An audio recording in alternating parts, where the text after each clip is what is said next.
Thotë Allah subhana, në çdo popull i kemi dërguar nga një pejgamber, të cilët në një zëri dhe një goje të gjithë i thonin popujve të tyre, të gjithë profetët i thoshin popujve të tyre, adhuroni Allahun e shmangunin nga adhurimi i gjithkujt tjetër krahas Allahu subhanahu wa taala.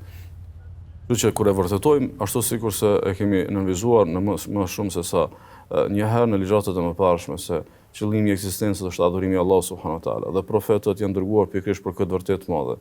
Dhe ndarja më e madhe ndërmjet njerëzve ka të bëjë pikërisht për shkak të kësaj të vërtetë të madhe. Atëherë pyetja bazike është si e kanë adhuruar Allahun subhanahu wa taala profetët, ose si mund të përshkruajmë adhurimet e profetëve bërë Allahu subhanahu wa taala, ose adhurimet nga ana e profetëve bërë Allahu subhanahu wa taala, çfarë kanë pasur më së shumti veçanti.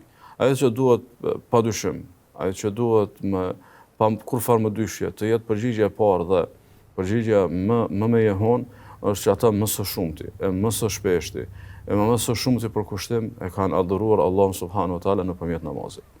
Allahun e kanë adhuruar më së shumti nëpërmjet namazit. Po, e vërtetë është që profetët gjithsecili është dalluar dhe është veçuar me adhurime të ndryshme.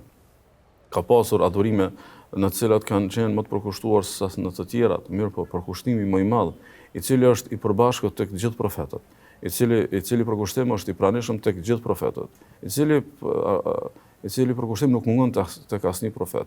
Dhe është, do thotë, ajo vlera e përbashkët e gjithë profetëve është përkushtimi i tyre në namazin që bëjnë për Allahun subhanahu wa taala.